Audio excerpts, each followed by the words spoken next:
back again. Right, here we are with Barry's visa. So let's jump in and see what's happening with the visa. That's still a mystery. The Heritage Foundation lawyer Samuel Dewey has said that there are hints indicating Prince Harry lied and didn't divulge that he used drugs when he applied to Surprise. God, blow me over. Move to the United States, likely on an O1 visa reserved for people of exceptional talent or ability and filed with the State Department. Dewey says the key information may be at stake, and if that's the case, it gives unique talents and abilities. Are you having a laugh? Are you having a bleeding great big fat giraffe? The Heritage Foundation some insight into what happened there. No one knows. While people like myself combed through this and thought, what is this? There were so many redacted pages. Heritage Foundation says they have a pretty clear picture of Prince Harry's immigration journey with the O1 visa, typically submitted by a sponsor. In this case, the Heritage Foundation suspects it was likely one of Harry's foundations, which would have argued for his admittance based on, fundraising or some other exceptional talent. I know Nana has some commentary there. Yeah, he's got such exceptional talents that he actually filed that he only works like 1 hour a week, is it, on Archewell? I don't know, I can't remember, no one cares. Anyway, he's exceptional, and it's nothing to do with the fact that he's the king's son at all. That's completely by the by. He was allowed in despite all his wrongdoings that would stop and bar anybody else getting into America, because he's got exceptional talents, apparently, allegedly. But Samuel Dewey explained that if Prince Harry admitted to taking drugs, that information would have ended up on a file known as the DS-160 and sent straight to the Department of Homeland Security. But if he withheld that info, that visa paperwork... I'm not being funny. I don't think the Department of Homeland Security would... I don't know who that is even, but I don't think they need the visa. They'd just read his book, wouldn't they? They would really need to look at his documents. Just have a look at the book, geezers. That's what you need to do. Would have never ended up in its entirety in the DHS file and would have stayed with the State Department. So basically, all of this is his own stupid fault. Yes. If he hadn't have written that ridiculous memoir... There you go. And divulged so much information that he thought was kind of cool, and some of it... I love Nana. I'm a big fan of Nana. I like Nana a queer. She's great. Just as unspeakable. Go on, Nana, you what's tell that cream that... let's not talk about that. Oh, no. But if he hadn't done any of that, he would probably be fine right now. Nobody would be interested at all, pretty much. No. And, the worst part... Well, no one's really that interested to start with, really.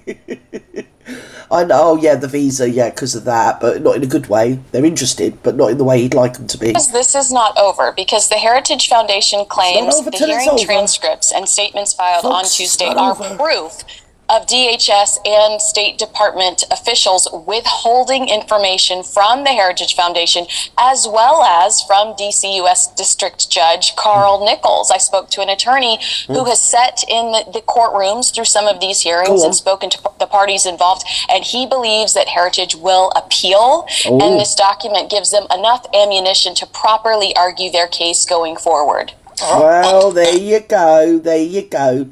Hang on a minute. Hang on a moment. Does this mean he's going to get bunged out?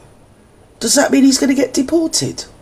Oh my God. Does that mean he's come back here and us taxpayers will have to pay for him again? Mind you, to be fair, we probably do already, don't we? Probably some way. I still think that we pay for his security. I don't think he's paying for all that on his own. Because he's so para, isn't he? He's got like loads of security. God knows why. As you've outlined it there, just so I understand it, the presidency or the State Department or whatever... It's probably they're protecting him to keep him away from us. It's probably us that protect him, really. At the end of the day. Any security threat he may or may not be is more down to his gob, really, and that ridiculous bleeding hagiography he wrote. Can actually say, even if you did take drugs, even if you have admitted to this and whatever, we can still... access you to the country, we can still allow this to happen because you're an exceptional individual. I mean, at this point, let's hope he does do that, because that would be an explanation for him, wouldn't it? That would explain why he is the way he is, really. That would give you some sort of, that's my white devices again, that would explain why he is a raging, bleeding idiot of highest order. fills in visa form, makes out he's a bleeding saint, plays on the fact he's a son of the king, writes a book about like he's some sort of hippie living in California, going to Woodstock or something.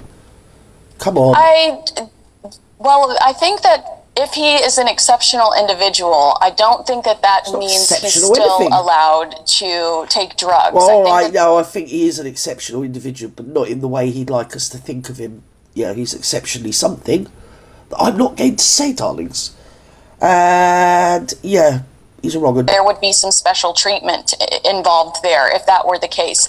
The Heritage Foundation firmly believes, based on the documents that they saw, that he did not include that information in his paperwork. But they believe... Hang on a minute. So did he lie, or did he lie by omission? Was there a box that said, have you at any time taken the illegal, edibles or smokables or the devil's lettuce or whatever you lot do? Right?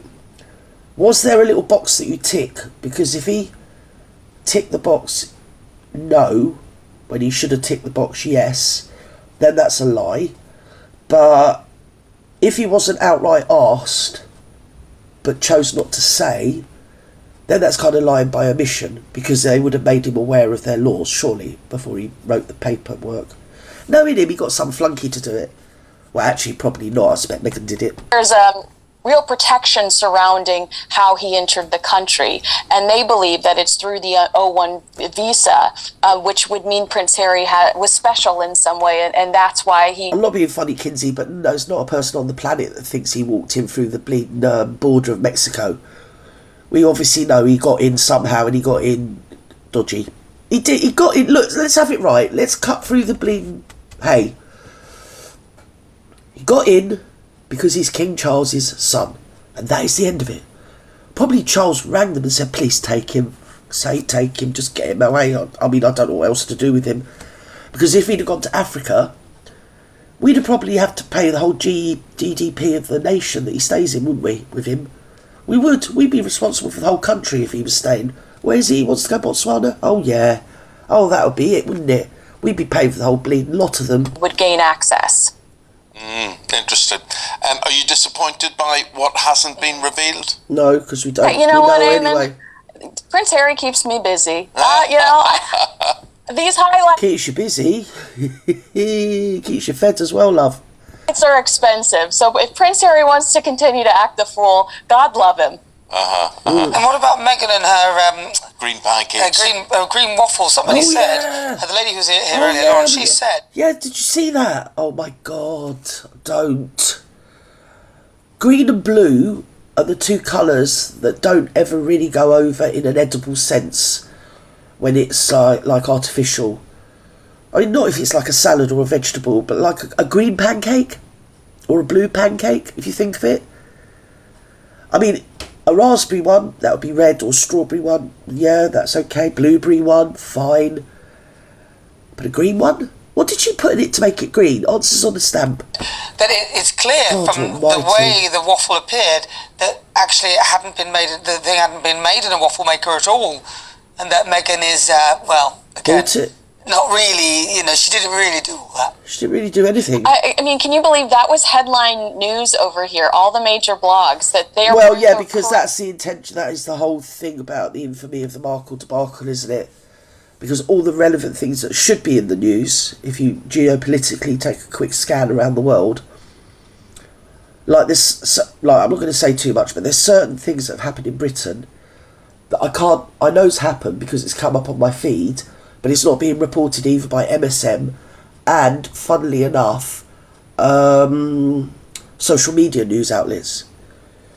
But we're all treated to the marklet and our green bleeding pancakes. Anyway, I've had enough. I've definitely had enough now, especially green pancakes. Anyway, I'm going to love you and leave you. Wherever you are in the world, have a lovely evening, afternoon, morning or good night. And remember, each and every one of you are brilliant, talented, unique, very lovable people. Bye-bye now.